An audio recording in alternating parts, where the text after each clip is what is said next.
Hello, welcome to Sneha's kitchen.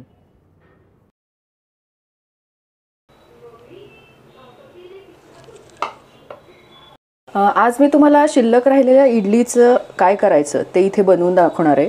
तर इथे माझ्या काही इडल्या माझ्या शिल्लक राहिलेल्या आहेत. तर सगळ्यात आधी मी काय करते, ही जी इडली आहे ही चाकूने अशी कट करते. एकात 2 भाग असे करायचे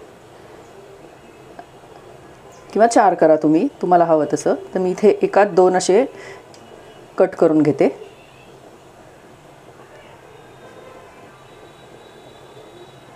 सगळ्या इडलीचं असंच करून घेते मी.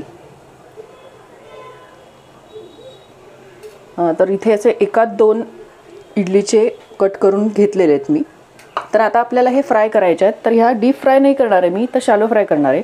तर त्यासाठी सगळ्यात आधी एक तवा घेते. तर हा तवा जो आहे तो आता गरम करायला ठेवलेला आहे. आता त्यावर तेल घालून घ्यायचं आणि त्यावर या इडल्या ज्या आहेत त्या अशा ठेवून घ्यायच्या.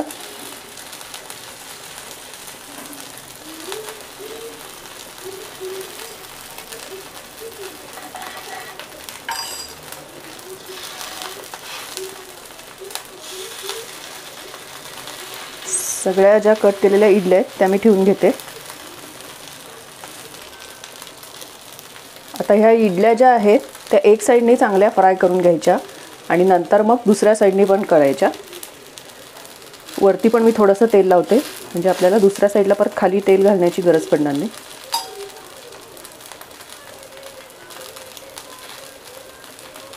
कमीत कमी तेलामध्ये या फ्राय होतात, चवीला पण खूप छान लागतात.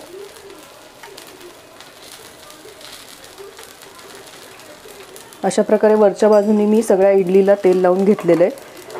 आता एखादा मिनिट आपण या अशाच ठेवून देऊयात आणि नंतर मग त्या दुसऱ्या साईडने पण चांगल्या फ्राय करून घेऊयात. बघूया आपण ह्या इडल्या झाल्या आहेत का एक साईडने. आता तुम्ही इथे बघू शकता छान खरपूस अशी इडली फ्राय झालेली आहे. आता या सगळ्या एक एक करून पलटी करून घ्यायच्या.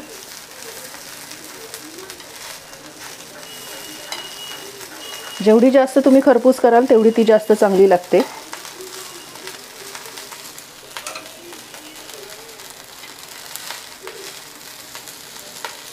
आता सगळ्या इडल्या ज्या आहेत त्या दुसऱ्या साईडने पण चांगल्या फ्राय करून घेतल्या की आपली ही फ्राय इडली तयार आहे. आता बघूया आपण दुसऱ्या साईडने झाल्या आहेत का. आता तुम्ही इथे बघू शकता दुसऱ्या साईडने पण इडली आपली फ्राय करून झालेली आहे. तर ही आता अशी एक एक कडून काढून घेऊया.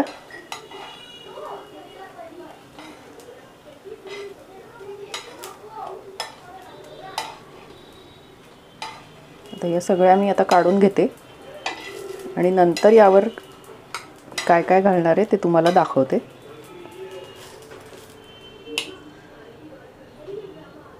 आता या ज्या इडल्या आपण फ्राय करून घेतलेल्या आहेत तर त्यावर सगळ्यात आधी थोडंसं मीठ घालायचं. मीठ भुरभुरायचं. त्यानंतर यामध्ये थोडंसं लाल तिखट भुरभुरायचं आणि त्यानंतर थोडासा मी इथे चाट मसाला घेतलेला आहे तोही घालायचा. खूप छान चव येते यामुळे. आणि हे सगळं मिक्स असंच टॉस करून घ्यायचं म्हणजे ते व्यवस्थित एक सगळ्या इडलीला लागलं जातं. आणि सगळ्यात शेवटी वरून यावर कोथिंबीर घालायची.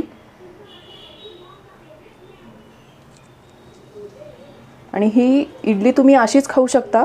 ह्याला काही चटणी वगैरे नसली तरी ही अशीच खूप छान लागते. तर तुम्ही इथे बघू शकता फ्राय इडली तयार आहे. तर तुम्हाला माझी ही रेसिपी कशी वाटली मला नक्की सांगा. रेसिपी आवडली तर लाईक करा, शेअर करा आणि माझ्या चॅनलला सबस्क्राईब करायला विसरू नका. धन्यवाद.